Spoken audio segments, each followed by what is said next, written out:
7 மாவட்டங்களுக்கு மண் சரிவு அபாய எச்சரிக்கை.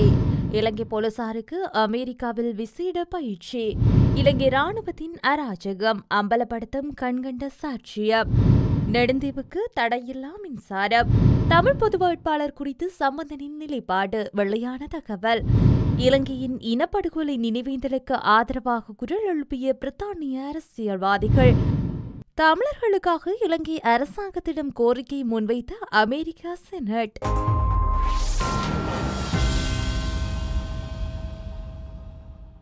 இலங்கையில் 7 மாவட்டங்களுக்கு மண் சரிவு அபாய எச்சரிக்கை விடுக்கப்பட்டுள்ளதாக தேசிய கட்டட ஆராய்ச்சி நிறுவனத்தின் சிரேஷ்ட புவியியலாளர் வசந்த சேனரத்ன தெரிவித்துள்ளார். இன்று அதிகாலை 3 மணி முதல் நாளை அதிகாலை 3 மணி வரை நடைமுறையாகும் வகையில் இந்த எச்சரிக்கை விடுக்கப்பட்டுள்ளதாக அவர் குறிப்பிட்டுள்ளார். அதன்படி பதுளை மாவட்டத்தின் எல்ல பிரதேச செயலகத்தில் 2ஆம் கட்டத்தின் கீழ் எச்சரிக்கை அறிவிப்புகள் விடுக்கப்பட்டுள்ளன. பதுளை மாவட்டத்தின் மேலும் 4 பிரதேச செயலக பிரிவுகளுக்கு கண்டி, கேகாலை, ரத்னபுரி, களுத்துறை, கொழும்பு மற்றும் கம்பகா ஆகிய மாவட்டங்களுக்கு 33 பிரதேச செயலக பிரிவுகளுக்கு 1ஆம் கட்டத்தின் கீழ் மண் சரிவு அபாய எச்சரிக்கை விடுக்கப்பட்டுள்ளது.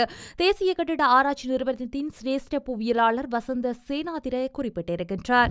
இலங்கை போலீசாருக்கு அமெரிக்காவில் விசேட பயிற்சி வழங்கப்பட உள்ளது. அரசு சொத்துக்களை கொள்ளையிட அரசியல்வாதிகள் மற்றும் அதிகாரிகள் உள்ளிட்ட திருட்டுச் சம்பவங்களில் ஈடுபட்டவர்களை கைது செய்வதற்கு இவ்வாறு பயிற்சிகள் வழங்கப்பட உள்ளது.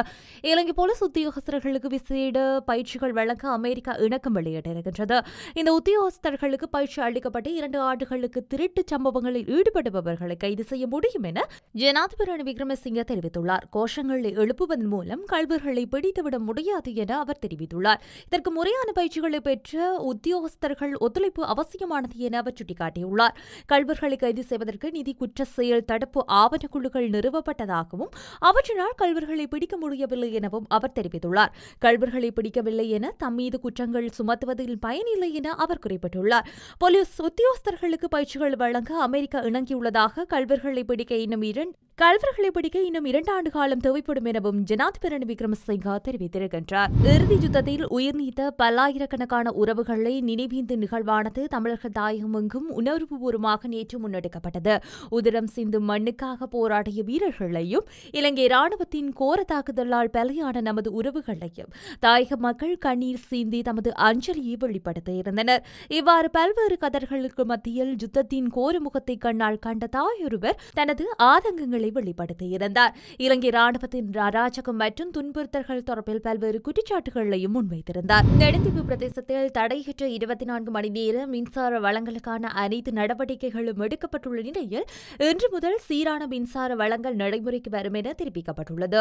இதையடுத்து தமக்கான அவசர தேவைகளின் அதிக அக்கறையுடன் செயற்பட்டு துரித கதியில் புதிய மின்பரப்பாக்கி பெற்றுத்தந்து தடையற்ற மின்சார சேவைக்காக வழிவகை செய்து கொடுத்த அமைச்சர் டக்ளஸ் தேவானந்தாவுக்கு நெடுந்தீவு மக்கள் தமது நன்றிகளை தெரிவித்துள்ளனர். முன்னதாக மின்பரப்பாகிகளின் அடிக்கடி ஏற்படும் தொழில்நுட்ப கோளாறுகள் காரணமாக நெடுந்தீவு பகுதியில் மின்சாரம் தடைப்பட்டதால் அப்பகுதி மக்களால் தாம் பல்வேறு அசௌகரியங்களை சந்திக்க நேரிடுவதாக தெரிவித்தும் அதற்கான தீர்வை வழங்குமாறு கோரியும் யாழ்ப்பாண மாவட்ட ஒருங்கிணைப்பு குழு தலைவரும் அமைச்சருமான டக்ளஸ் தேவானந்தாவின் கவனத்திற்கு கொண்டு செல்லப்பட்டிருந்தது.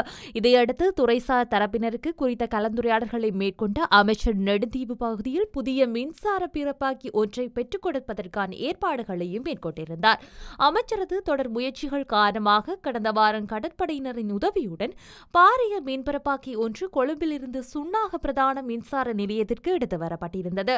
இந்த நிலையில் நேற்றைய தினம் குறித்த மின்பரப்பாக்கி கடற்படையினரின் உதவியுடன் நெடுந்தீவுக்கு கொண்டு செல்லப்பட்டிருந்த நிலையில் இன்று நெடுந்தீவு மின்சார நிலையத்திற்கு பொருத்தப்பட்டு நெடுந்தீவின் பிரதான மின்மார்க்கத்துடன் இணைக்கப்பட்டுள்ளது. ஸ்ரீலங்காவின் அதிபர் தேர்தலில் தமிழ் பொது வேட்பாளர் ஒருவரை நிறுத்தும் யோசனையை ஏற்றுக்கொள்ள முடியாது என்று இலங்கை தமிழரசு கட்சியின் சிரேஷ்ட தலைவர் ரா சம்பந்தன், மாவை சேனாதிராஜா மற்றும் எம்பி சுமந்திரனிடம் இறுக்கமான நிலைப்பாட்டை வெளிப்படுத்தியுள்ளதாக தெரிவிக்கப்பட்டுள்ளது. இது தொடர்பில் கருத்து வெளியிட்ட எம் ஏ சுமந்திரன், சம்பந்தன் ஐயாவை நேரில் ஒரு தடவை சந்தித்தேன். அதன் பின்னர் அவர் தொலைபேசி வாயிலாக உரையாடியிருந்தார். இந்த நிலையில் அவர் தேர்தலில் தலைவர்கள் சார்பில் பொது வேட்பாளர் ஒருவரை நிறுத்துவது சம்பந்தமாக 3 விடயங்கள் விடயங்களை சுட்டிக்காட்டினார். முதலாவதாக, நாங்கள் தொடர்ச்சியாக தமிழர்கள் சார்பில் பொது வேட்பாளர் ஒருவரை களமிறக்குவதில்லை என்ற நிலைப்பாட்டை இருந்து வருவதோடு ஐக்கிய இலங்கைக்குள் தீர்வினை பெற்றுக்கொள்வதற்கான முயற்சிகளை முன்னெடுத்து வருகின்றோம்.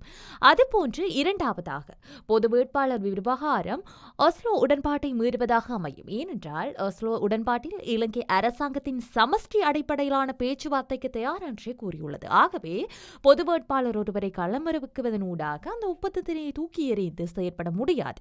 அதேபோன்று இரண்டாவதாக, பொது வேட்பாளர் விவகாரம் ஒஸ்லோ உடன்பாட்டை மீறுவதாக அமையும் என்றால் ஒஸ்லோ உடன்பாட்டில் இலங்கை அரசாங்கம் சமஷ்டி அடிப்படையிலான பேச்சுவார்த்தைக்கு தயார் என்றே கூறியுள்ளது.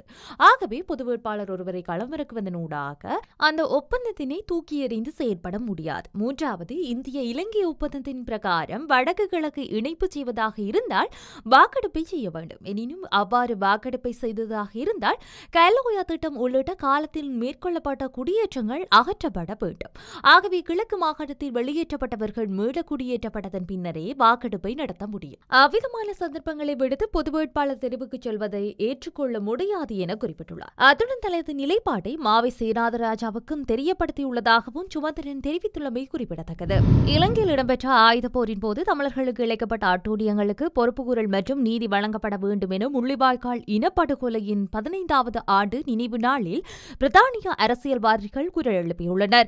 இலங்கை தீவின் மனித உரிமைகள் மேம்படுத்துவதில் பிரித்தானியா கவனம் செலுத்தி வருவதோடு தங்கள் அன்புக்குரியவர்களை சுதந்திரமாக நினைவு கூற அனுமதிக்கும் அர்த்தமுள்ள முன்னேற்றத்தை பிரித்தானியா ஆதரிப்பதாக வெளியுறவு செயலாளர் தெரிவித்துள்ளார். எனினும் 2013ஆம் ஆண்டு இலங்கையின் வடக்கு பகுதியில் விஜயம் செய்தபோது அங்கு உண்மை, நீதி மற்றும் அனைவருக்கும் பொறுப்புக்கூறலை பிரித்தானியா ஆதரிக்கும் மற்றும் தாம் உறுதியளித்ததாக இவர் சுட்டிக்காட்டியுள்ளார். இதேவேளை தமிழருக்கான நீதியை உறுதி செய்வதில் இங்கிலாந்து தீர்க்கமான நிலைப்பாட்டை எடுக்க வேண்டும் என்று பிரித்தானியாவின் டிஜிட்டல் கலாச்சாரம் ஊடகம் மற்றும் விளையாட்டுத்துறையின் பிரதி அரசு செயலாளர் தெரிவித்திருக்கின்றார். முள்ளிவாய்க்காலில் உயிரிழந்தவர்களின் நினைவுகூரும் நாளில் குற்றவாளிகள் சட்டத்தின் முன் நிறுத்தப்பட வேண்டும் என வலியுறுத்துவதாக இவர் குறிப்பிட்டுள்ளார்.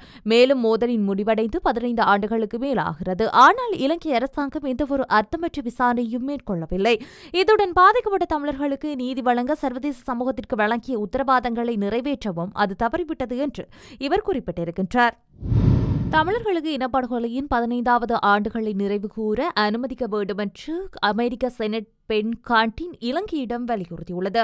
அமெரிக்க செனட் வெளியுறவு குழுவின் தலைவராக பதவி வகிக்கும் இவர் தமது எக்ஸ் தளத்தில் இதனை வெளிப்படுத்தியிருக்கின்றார். இலங்கையின் கொடூரமான உள்நாட்டு போரின் போது ஆயிரக்கணக்கான தமிழர்கள் கொல்லப்பட்டனர், வலுக்கட்டாயமாக காணாமல் போகச் செய்யப்பட்டிருக்கின்றனர் மற்றும் சித்திரவதை செய்யப்பட்டிருக்கின்றனர். இந்த நிலையில் மரணித்தவர்களின் நினைவேந்தலுக்கான முள்ளிவாய்க்கால் தினத்தை ஒட்டிய கைதுகள் தொந்தரவுகள் மேற்கொள்ளப்பட்டுள்ளன.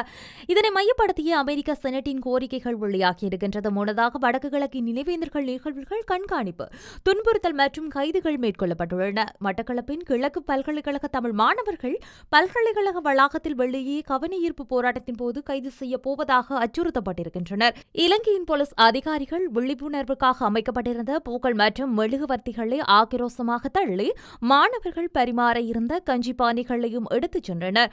அதே நேரம் திருகோணமலை சம்பூரில் இனப்படுகொலையில் உயிரிழந்தவர்களுக்கு நினைவு கூறும் வகையில் கஞ்சி பரிமாறிய 4 தமிழர்கள் கைது செய்யப்பட்டுள்ளனர்.